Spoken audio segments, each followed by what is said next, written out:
dafay politique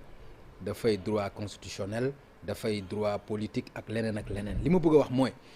concernant le mandat bi ñuy ruumandaat pour le président de la République parce que ci bi mu waxee ni dafay wàññi mandaam de 7 à 5 ans daf ci interpeller conseil constitutionnel ñu ne ko amuloo ci droit mandat bi da nga ko fi fekk donc mënoo ko wàññi ndax loolu du ko jox dëgg ci ne ak ñi nga xam ni ñoom la bokkal parti ñuy wax quinquennat ñaari quinquennat mooy ñaari mandat est-ce que loolu joxul dëgg ñi nga xam ne ñoo ànd ak président de la République pour wax ni mi ngi ci premier mandat ñi ngi xaar beneen deuxième mandat bi ñeneen ñi jàppee troisième mandat. alors je voulais dire ñaari yëf deux considérations yu jiitu bi njëkk mooy gis nga affaire mandat 2 mandats ak 3 mandats si pays Afrique yii francophone kese la des tous les autres pays ont réglé ce problème là si ñun kese la des ñun rek ñoo fi nekk naan 2 mandats 3 mandats ak ñetti mandats ñaareel bi mooy je voudrais dire gis nga dafa am ñoo xamante ne man sumay prof lañu sumay maître lañu professeur Babacar Gueye ak ñeneen je pense que ce qu'ils avaient dit dañoo nekk ci dëgg. mooy ñu waxoon que ni président dañ ko waroon def dans les dispositions transitoires non dañoo waroon def des dispositions transitoires pour leeral ko loolu la ñu wax mais man je considère que les dispositions transitoires terewul texte bi leer xam nga lu tax dañuy wax ne mandat bi ñaari mandat de 5 ans la ñu wax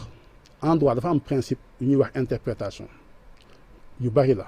mais am na ci benn bu naan il est interdit de distinguer là où la loi ne distingue pas loi waxul ne mënoo def plus de 2 mandats de 5 ans waxul ne mënoo def plus de 2 mandats de 7 ans la loi dit mënoo def plus de 2 mandats fa la loi bi wax benn. Deuxième chose da nga ni dafa saisir conseil constitutionnel xam nga wax naa la ko tout à l'heure dafa saisir conseil constitutionnel wax ko ñaari yëf ne ko non amoo droit wàññi sama wax ko sax amoo droit wàññi sa mandat loolu laa doon wax tout à l'heure conseil constitutionnel def ne Sénégal à partir du moment où bañ lay fal xamoon nga temps bi ngay def ci pouvoir bi benn mandat politique mënatuñ koo wàññi Sénégal wala yokk ko quelles que soient les circonstances loolu la conseil wax li ñuy fàtte di wax mooy constitution bi faloon Macky Sall constitution bi dafa limité woon nombre de mandats yi à 2 donc nombre de mandats à 2. mooy bi ko Wade verrouillé à 2 ko verrouillé donc boobu dafa fekkoon ñu def ko à 2 waaye dafa am leneen nag loo xamante ne toujours ma wax ko nit ñi xam nga boo nekkee ci ab kër yow mu nga bind ab texte le texte bi kat maa ko bind lii moo tax ma bind texte bi ñu dawal ba jamono jot ñu nekk di werante texte bi kii na texte bi kat lii lay tekki kii na déedéet yow tekkiwul lii lay tekki lan la ñu def dañuy déglu ki ko bind dem seet ki ko bind en droit loolu la ñuy woowee interprétation exégétique dañuy dem seeti ki nga xamante ne moo inspiré woon texte bi ak ki nga xamante ne moom moo ko bindoon loolu la ñuy tuddee les travaux préparatoires moo tax tey boo demee tribunal ñuy àtte ñu dem ba jamono ñu naan texte bi lan lay tekki xam nga juge bi lu muy def day dem assemblée nationale nee est-ce que mun naa am rapport commission bi bindoon texte bi ba ñuy wotee texte bi débat yi amoon est-ce que mun naa ko am est-ce que mun naa am le journal des débats mu dem génn ko mu xool débat yi ba ñuy def débat yi mu xool ba ñuy bind texte bi lan la ñu bëggoon a wax ci texte bi ministre ba ko doon defaan lan la bëggoon a wax. kon dañuy génn ci esprit bi dem ci lettre bi wala. dañuy génn ci lettre bi dem ci esprit bi dañuy génn ci lettre bi dem ci esprit bi waaw. texte bi boo ko seetee si lu mu gudd ñaari nit la am na ñeneen nag waaye am na ñaari nit yoo xamante ne moom texte yi mënoo fexe ba mu génn seen loxo kenn ki moo santaane bind texte bi kenn ki ñu ne moo yoroon xalima bi ko doon bind kenn ki Macky Sall la tudd kenn ki Ismaïla Madior Fall la tudd jamono jooju am na kenn koo xamante ne mooy woon premier ministre am na keneen koo xamante ne mooy woon porte-parole du gouvernement Seydou Gueye muy Seydou Gueye ak premier ministre ñoom ñaar ñëpp ba ñuy def texte bi jël nañu seen rajo woote conférence de presse wax ne mandat boobu nekk 7 ans si bindinu texte bi dañoo dugal mandat boobu ci biir texte bi donc mandat bi dañ koy weññaale Macky Sall xëy na sëfal Sénégalais yi ne da ngeen a bëri wax bëri débat man maa décidé ne damay bind texte bi façon boo xamante ne ay affaire mandat kenn doo ci ko fi waxati man maa ko bind man maa leen ko wax donc sama mandat bi si la bokk dem def interview bind loolu bind livre bind si livre bi ne je me présente devant les Sénégalais pour un dernier mandat Ismaïla Madior Fall ñu ne ko waa yow léegi kaay affaire bi am na dañuy wax ñetti mu ne non ñi ngay wax loolu lire ñu texte bi je répète lire texte bi deuxièmement je répète troisièmement je répète alors on veut créer un débat ndax kii wax na nekk troisième mandat wala warul nekk troisième mandat non ba ngay yëkkati Sénégalais yi pour par voie référendaire loolu moo si am solo il faut ñu respecter la souveraineté populaire da nga xëy suba teel woo Sénégalais yi ne leen kaa leen woteel ma texte ne leen texte bu leen di woteel lii laa def si biir texte bi donc Sénégal yi jógoon dem voté ji si seen xel dañoo dem voté ji texte boo xamante ne président de la République mënatul nekk candidat en 2024 parce que loolu lañ ko wax que bind texte bi loolu la ko wax moom mu jóg exprimer sa souveraineté populaire adopter un texte sur cette base là ñu xëy suba teel na ko noonu mën na bañ a teel li nga fi wax yëpp nag mooy li ñuy wax esprit bi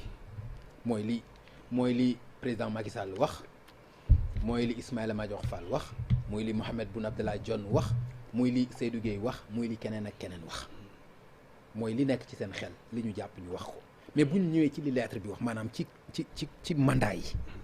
ñu ne mandat bi 5 ans la renouvelable une seule fois fa la mën a yem nga bëgg a jël bu 7 ans bëgg ko taxale ak bu 5 ans est-ce que di nga am ñaari mandat moo tax ma lay wax ma ne loi dafa am principe d'interprétation xam nga bu dee da nga yem si lettre rek da ngay juum si texte loi yenn saa yi da ngay gis sax ku bind lettre texte boo xamante ne ba mu koy bind dañoo juumoon si nañ ko bind loolu lay am xew na fi France c'est-à-dire benn waaye dafay wàcc si train bi dafa taxaw mu wàcc si train bi avancé gaañ ko mu dem saisir juge bi ñu ne fekk dañoo bindoon ne dañuy tere nit mu wàcce si train boo xamante ne dafa taxaw complètement xam nga loolu juum la ñu ne juge bu ne waa mais l'interprétation littérale d'un texte doit être écartée à chaque fois que boobu indi une absurde c'est absurde le juge a considéré que erreur la mu rectifier erreur bi ñu fay waaj ay indemnité xam nga loolu day am bii tamit même chose nul ne peut faire plus de 2 mandats consécutifs day mën na tekki 2 yëf ñaar yëf yooyu la ñu waxul xam nga nul nit bi lay concerné nul nit la concerné. léegi xam nga dañ ci am jurisprudence. non ñaari jurisprudence du benn. non bii bu 2012 bi. non ñaari jurisprudence du benn. lan mooy différence bi. alors mooy expliqué la xam nga sax gis nga luy différence bu njëkk bi mooy booba njëkkoon a am sax dafa amoon disposition transitoire. ñu forcé ko xam nga donc boobu bii dañ ne sax amul disposition transitoire bii kii di ñëw bind def ne nañ ko bind woon sax moo indi woon ay jiixi jaaxa léegi moom au lieu mu viser mandat bi si boppam mu viser nit ki mu ne benn nit mënut a def plus de ñaari mandat noonu nga tekkee nul la lay tekki amul kenn c'est nul négation absolue la benn nit mënut a def lu ëpp ñaari mandat léegi nag xam nga boobu boo ko tegee da nga naan léegi ñaari mandat yi à partir de kañ laa ko wax commencé compter xam nga loolu ngay wax boobu nag laa lay wax ne boobu nag ngay faire intervenir dem seeti esprit texte parce que mënu see ñàkk bu la interpréter texte boo demee ba xam ndax nul bi day commencer en 2017 wala day commencer wala day commencer en 2014 boobaa nag ngay xaaral ma dem seeti esprit texte bi ka ko doon bind lan la nasoon si texte bi loolu rek la ñuy wax d'accord nan la nasoon si texte bi boo ko nasee na nga xam ne ba ñuy woo Sénégal yi 2016 ne kaa leen wote texte bi dañ leen waxoon ne nul bii kat dafay tekki ne 2014 ba ma defoon mandat comme ce professeur nee na ñàkk disposition yi lëndëmal na ko du loolu la wax lëndëmal na loi bi loolu la sa professeur wax non. loolu la professeur Babacar Gueye wax. loolu la wax nee na alors donc loolu bu ñu sukkandiku lëndëm boobu ndax mënul indi pëccëxoo bu war a mën a tax ba président mën a taxaw pour laaj 3e mandat. léegi nag loolu laay expliquer. loolu vice. xam nga lu may wax nii moo tax benn instant dafa yoo xam daf ñuy interpeller ñun ñëpp muy man muy yow muy keneen. l'encenage bi moo dox du fii nee naa ne le 3e mandat tue amul dëkk bu ñu deful 3e mandat bu ñu jéem 3e mandat te nit deewu fa amul seetal dëkk yi fi président jéem 3e mandat yëpp il y a eu des morts moo tax dafa am benn instant boo xamante ne ñun wax moo ëpp si ñun kàddu que bind. d'accord dafa am loo xamante ne gis nga amul kenn su ñun ku am responsabilité mun a def loo xamante ne fitna lay indi si dëkk bi wala bakkan dina si wadd loolu il faut ñu bàyyi ko xel xam nga lu dal politicien Sénégal yi mooy ñu fiy tudde dañoo dee si manifestation yëpp doomu politicien da see deewagul bés bu si doomu politicien deewoon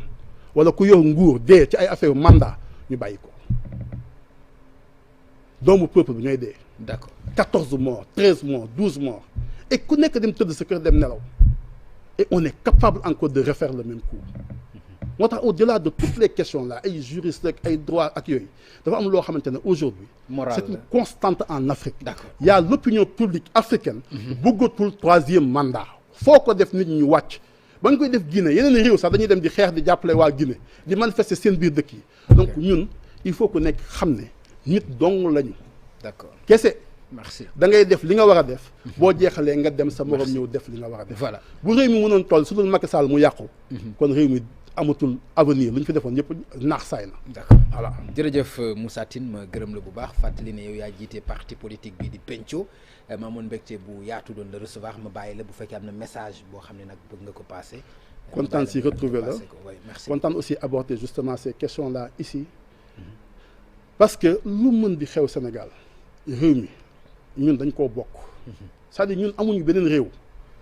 mu ñëw dëkki France mu ñëw dëkki États-Unis mu ñëw dem gis nga Sénégal mun nga koo fekk muy xos lu bëri bi ci réew waaye lu mu yàkkamti mooy dajale dara ba ñëw fii ci biir réew mi tekkee ci biir réew mi donc loolu nag moo tax suñu réew mi buñ ko fowee buñ ko tamit jël jàpp ne si ay manœuvre rek ay yooyu lay doxee il faut ñu delluwaat sur les principes ñun ñëpp nañu delluwaat sur les principes di sàmm suñu kàddu bañ a wax lii tey suba ñu soppi wax ji waxi leneen loolu daf ñuy tardeel dem nañu ba nga xam ne réew mi du ñun kese ku waxatee kenn gëmu la ku def dara kenn gëmu la alors que réew mi il faut ñu toll foo xamante ne dina am ay leadership suffisamment bien assis yu mun a enclencher jox réew mi ab yoon jox ko ab voie luy régler problème réew mi yëpp xam nañ ko tous les jours nga recevoir fi nit mu wax la ne lii kat bu ñu ko defee réew mi tane bu ñu ko defee réew mi tane def nañ fi assise nationale boo demee tey discours de politique générale le premier ministre su fi jaar ñoom ñëpp ils disent la même chose parce que c'est les mêmes fonctionnaires loo soxla rek liggéey nañ si ba dëpp si xam nga luy suñu problème mooy wax dara jëfe ko ëllëg et ça nag c'est sur ça que nous sommes interpellés nous tous en tant que politique et tous qui prétendent à un leadership si loolu la leen réponse boobu la ñu war a apporter aujourd'hui les Sénégalais. jërëjëf merci beaucoup Moussa Tine kon mu nekkoon Moussa Tine ñu koy gërëm bu baax yaakaar naa ne ni ma apprécier émission bi noonu la ko ñuy seetaan aussi apprécier pertinence am moom umpul kenn macha allah te loolu itam daf ko teg ci wax dëgg yàlla ci gëm-gëmam loolu la ñu yàgg gis ci constance am wax dëgg yàlla loolu dañ la koy seedeel bu baax depuis ci biñ la xamee ak léegi ci jëf jël ba tey ji taxawaay bii nga mës a am ci ñu ngi la ci félicité bu baax kon mbokk yi mu nekkoon seen émission Faram Facce ak télévision Futur Média may gërëm Chérif Dia itam ci ni mu ñu yombalee vraiment jàppale ñu ci coordination émission bi Chérif ñu ngi lay gërëm bu baax di gërëm Vieux Diouf ak ñi ko jàppale ñëpp ci régie bi di leen jox rendez-vous incha allah